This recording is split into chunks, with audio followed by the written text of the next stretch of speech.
প্রিয় শিক্ষার্থী বন্ধুরা, রাত পেরোলেই ক্লাস 12 ফোর্থ সেমিস্টার এডুকেশন তথা শিক্ষাবিজ্ঞান বিষয়ের পরীক্ষার এই দোরগোড়ায় দাঁড়িয়ে তোমাদের জন্য নিয়ে চলে এলাম এডুকেশন তথা শিক্ষাবিজ্ঞান বিষয়ে 5 মার্কের বড় প্রশ্নের একটা ফুল অ্যান্ড ফাইনাল সাজেশন। এই ভিডিওতে আমরা যে প্রশ্নগুলো বলে দেবো শুধুমাত্র সেই প্রশ্নগুলো তোমার পড়া থাকলে তোমরা 100% পরীক্ষাতে 5 মার্কের প্রশ্ন কমন পাবে, কথা দিলাম। এই ভিডিওতে অনেক প্রশ্ন বলে দেবো তা কিন্তু মোটেও নয়, মাত্র গুটি কয়েক কিছু প্রশ্ন বলে দেবো, যে প্রশ্নগুলো বলবো খুব ভালো করে পড়বে। ইতিমধ্যে আমরা এডুকেশন বিষয়ে 10 মার্কের বড় প্রশ্নের সাজেশন দিয়েছি। পরীক্ষার ঠিক আগ মুহূর্তে দাঁড়িয়ে 10 মার্কের কোন প্রশ্নগুলো পড়বে, কোন প্রশ্নগুলো তোমার পড়া থাকলে 100% পরীক্ষাতে 10 মার্কের বড় প্রশ্ন তুমি কমন পাবে, সেই প্রতিটা প্রশ্ন সেই ভিডিওতে আলোচনা করা হয়েছে। সেই ভিডিওর লিঙ্ক আমি এই ভিডিও ডেসক্রিপশনে দিয়ে রাখবো, অবশ্যই দেখে নেবে। আজকের এই ভিডিওতে আমরা 5 মার্কের জন্য কোন গুরুত্বপূর্ণ প্রশ্নগুলো রয়েছে যেগুলো তোমাদের পড়া থাকলে তোমরা পরীক্ষাতে কমন পাবে, সেই প্রশ্নগুলো দেখে নেব। তার আগে বলি, তোমাদের দুটো অধ্যায় থেকে 5 মার্কের প্রশ্ন আসবে, দ্বিতীয় ও তৃতীয়। দ্বিতীয় যে অধ্যায়টি রয়েছে মানসিক স্বাস্থ্য ও কল্যাণ, ওখান থেকে পরীক্ষাতে দুটি প্রশ্ন আসবে, একটি প্রশ্নের উত্তর লিখতে হবে, যেহেতু তোমাদের 2x সিস্টেম রয়েছে, একটা প্রশ্নের জন্য আরও একটি প্রশ্ন।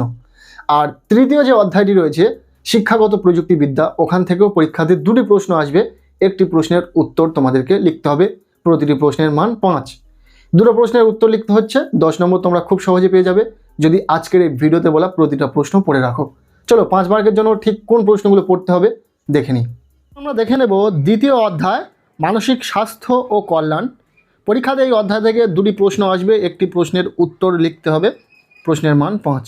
সো আমরা এই অধ্যায় থেকে যে গুরুত্বপূর্ণ প্রশ্নগুলো রয়েছে দেখে নেব। প্রথম প্রশ্ন, মানসিক স্বাস্থ্য রক্ষায় জীবনশৈলী বা জীবনের দক্ষতা কিভাবে সাহায্য করে?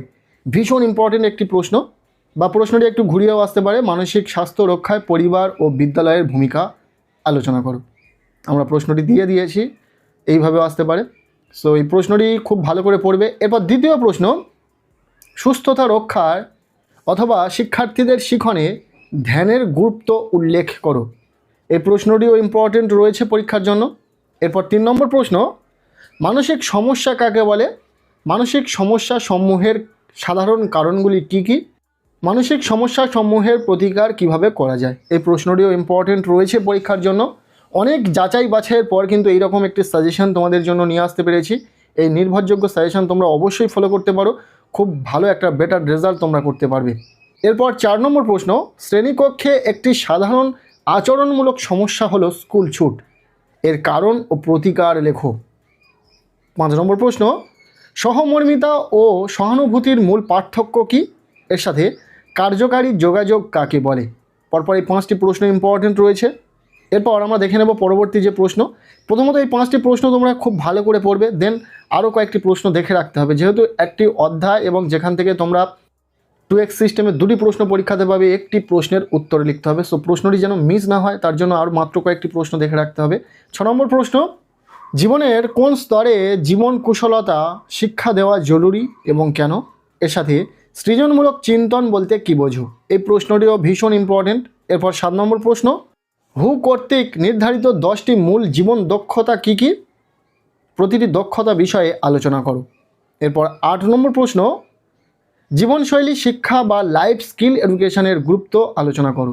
ব্যাস এই কটাই। তোমরা দেখে থাকবে, এর থেকে কম প্রশ্ন কিন্তু কমানো অসম্ভব। এই অধ্যায়ে অনেক প্রশ্ন রয়েছে, বিভিন্নভাবে প্রশ্ন ঘুরিয়ে আসতে পারে। সো তার মধ্যে থেকে আমরা অনেক যাচাই বাছাইয়ের পর এই 8টি প্রশ্ন তোমাদের জন্য নির্বাচন করেছি, যেখান থেকে প্রথম 5টি প্রশ্ন খুব ভালো করে পড়বে, দেন এই 3টি প্রশ্ন দেখে রাখবে। এরপর আমরা দেখে নেব পরবর্তী যে অধ্যায় রয়েছে, তৃতীয় অধ্যায় শিক্ষাগত প্রযুক্তিবিদ্যা। এই অধ্যায় থেকে পরীক্ষাতে 2x সিস্টেমে দুটি প্রশ্ন থাকবে, একটি প্রশ্নের উত্তর লিখতে হবে, প্রশ্নের মান 5। সো আমরা 5 মার্কের বড় প্রশ্নের জন্য ঠিক কোন প্রশ্নগুলো পড়তে হবে বলে দেব, দেখে নাও। প্রথম প্রশ্ন, শিক্ষাগত প্রযুক্তিবিদ্যার পরিধি ও উদ্দেশ্যগুলি আলোচনা করো। ভীষণ ইম্পর্টেন্ট, খুব ভালো করে পড়বে।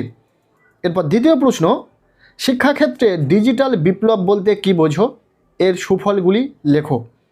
এই প্রশ্নটি ঘুরিয়ে আসতে পারে বিভিন্নভাবে, অথবা দিয়ে প্রশ্নটি এইভাবে আসতে পারে, শিক্ষায় ডিজিটালাইজেশনের সুবিধাগুলি কী কী? এছাড়াও টিকা হিসেবে দিতে পারে শিক্ষায় ডিজিটাল বিপ্লব। একটি মাত্র প্রশ্ন বিভিন্নভাবে ঘুরিয়ে আসতে পারে পরীক্ষাতে। সো আমরা কোন কোনভাবে আসতে পারে দেখিয়ে দিলাম। এই প্রশ্নটি খুব ভালো করে পড়বে, পরীক্ষার জন্য খুব ইম্পর্টেন্ট।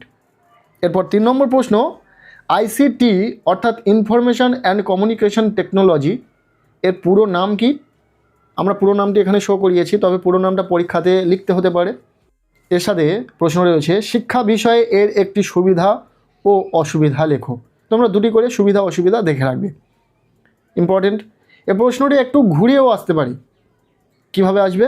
আইসিটি এর প্রবর্তনের ফলাফলগুলি উল্লেখ করো, এর গুরুত্ব লেখো। ইম্পর্টেন্ট প্রশ্ন, খুব ভালো করে পড়ে যাচ্ছ। এরপর 4 নম্বর প্রশ্ন, শিক্ষায় সিস্টেম অ্যাপ্রোচের সুবিধাগুলি কী কী? এই প্রশ্নটিও অত্যন্ত গুরুত্বপূর্ণ। পরপর এই যে 4টি প্রশ্ন বলা হলো, কোনো প্রশ্ন বাদ দেবে না। প্রতিটা প্রশ্ন পরীক্ষার জন্য খুবই ইম্পর্টেন্ট, পরীক্ষাতে আসার সম্ভাবনা রয়েছে। ইতিমধ্যে আমরা শিক্ষাবিজ্ঞান বিষয়ে 10 নম্বরের বড় প্রশ্নের সাজেশান শেয়ার করেছি। যারা সেই ভিডিওটি দেখোনি অবশ্যই দেখে নেবে, কারণ সেই ভিডিওতে গুটি কয়েক প্রশ্ন বলে দিয়েছি মাত্র, যে প্রশ্নগুলো যদি তুমি পড়ে রাখো তুমি 100% পরীক্ষাতে 10 মার্কের প্রশ্ন কমন পাবে। ঠিক আছে? কীভাবে? আজকের এই ভিডিওতে আমরা 5 মার্কের সাজেশান শেয়ার করছি, এবং নেক্সট ভিডিওতে আমরা এডুকেশন তথা শিক্ষাবিজ্ঞান বিষয়ে 2 মার্কের প্রশ্নের জন্য ঠিক কোন প্রশ্নগুলো পড়তে হবে সেটা বলে দেবো। তাই অবশ্যই আমাদের এই চ্যানেলে নতুন হলে চ্যানেলটিকে সাবস্ক্রাইব করে রাখো। শুধু এডুকেশন নয়, সমস্ত বিষয়ের সাজেশান, পারফেক্ট সাজেশন পেতে সাবস্ক্রাইব তো করে রাখতেই হবে। এই অধ্যায় থেকে আর যে গুরুত্বপূর্ণ প্রশ্নগুলো রয়েছে যেগুলো পড়ে যেতে হবে দেখে নাও। 5 নম্বর প্রশ্ন, কম্পিউটার কি শিক্ষকের বিকল্প হতে পারে? যুক্তিসহ লেখো। ইম্পর্টেন্ট প্রশ্ন। এরপর 7 নম্বর প্রশ্ন, কম্পিউটার ভিত্তিক শিক্ষার সুবিধা ও অসুবিধাগুলি কি কি? এই প্রশ্নটি ঘুরিয়ে আসতে পারে। কিভাবে আসবে? আধুনিক শিক্ষায় কম্পিউটারের বহুমুখী অবদান লেখো। এইভাবে প্রশ্নটি আসবে। তো খুব ইম্পর্টেন্ট একটি প্রশ্ন, খুব ভালো করে পড়বে। এরপর 7 নম্বর প্রশ্ন, শিক্ষায় প্রযুক্তি বিজ্ঞানের অবদান সংক্ষেপে আলোচনা করো।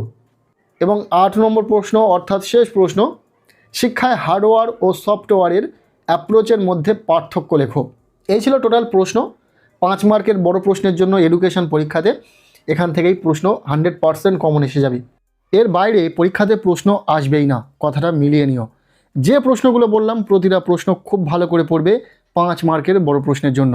2টি অধ্যায় থেকে 6-7টি করে গুরুত্বপূর্ণ প্রশ্ন বলে দিয়েছি। যে প্রশ্নগুলো বলা হয়েছে প্রতিটা প্রশ্ন পড়বে। তবে যারা ভাবছে যে এই প্রশ্নগুলোর মধ্যে থেকে কোনগুলো বেশি গুরুত্বপূর্ণ, তাদের জন্য বলে রাখি, আমরা স্টার চিহ্ন দিয়ে বুঝিয়ে দিয়েছি যে কোন প্রশ্নটি বেশি গুরুত্বপূর্ণ।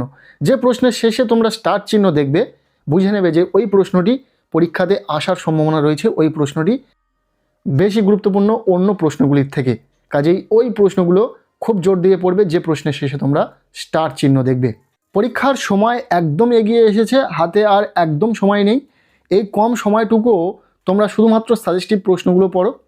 এই মুহূর্তে নতুন এমন প্রশ্নগুলো পড়ো না যে প্রশ্নগুলো পরীক্ষাতে আসার সম্ভাবনা নেই বা কম ইম্পর্টেন্ট, কেননা সেগুলো তোমার আত্মস্থ হতে অনেকটা সময় লেগে যাবে। শুধুমাত্র সাজেস্টিভ প্রশ্নগুলো পড়ো। যারা সারা বছর সেইভাবে পড়াশোনা করেনি তাদেরকে বলবো শুধুমাত্র সাজেস্টিভ প্রশ্ন পড়ো। আর যারা ভালো দুর্দান্ত রেজাল্ট করতে চাইবে তাদের তো সমস্ত প্রশ্ন পড়তে হবে। এই ভিডিওতে আমরা যে প্রশ্নগুলি বললাম প্রতিটা প্রশ্ন পরীক্ষার জন্য ভীষণ গুরুত্বপূর্ণ রয়েছে, পরীক্ষাতে আসার সম্ভাবনা রয়েছে। কাজেই প্রতিটা প্রশ্ন খুব ভালো করে পড়ে রাখো। আর আমরা ইতিমধ্যে এডুকেশন তথা শিক্ষাবিজ্ঞান পরীক্ষাতে আসতে চলেছে এমন কিছু 10 মার্কের বড় প্রশ্ন শেয়ার করেছি। সেই সাজেশন ভিডিওটি অবশ্যই দেখে নেবে, এবং শুধু দেখলে হবে না, সেই ভিডিওতে বলা প্রতিটা প্রশ্ন খুব ভালো করে পড়ে নেবে। তাহলে আশা করব পরীক্ষাতে তোমরা সমস্ত প্রশ্নই কমন পেয়ে যাবে, 5 মার্কের প্রশ্ন এবং 10 মার্কের প্রশ্ন। আর 2 মার্কের জন্য ঠিক কোন প্রশ্নগুলো পড়তে হবে সেটা ভিডিও আজকের মধ্যে আমরা দিয়ে দেবো। সেই সাজেশন ভিডিওটি অবশ্যই দেখে নেবে, এবং সেই ভিডিওতে বলা প্রতিটা 2 মার্কের প্রশ্ন তোমরা খুব ভালো করে পড়ে নেবে। আজকের এই ভিডিওটি ব্যাস এতটুকুই। কেমন লাগলো ভিডিওটি অবশ্যই কমেন্ট সেকশনে জানিও। ভিডিওটি ভালো লেগে থাকলে লাইক করে দাও। আমাদের এই চ্যানেলে নতুন হলে চ্যানেলটিকে সাবস্ক্রাইব করে রাখো। প্রত্যেকের এডুকেশন পরীক্ষা খুব ভালো হোক, সবার জন্য শুভ কামনা রইল।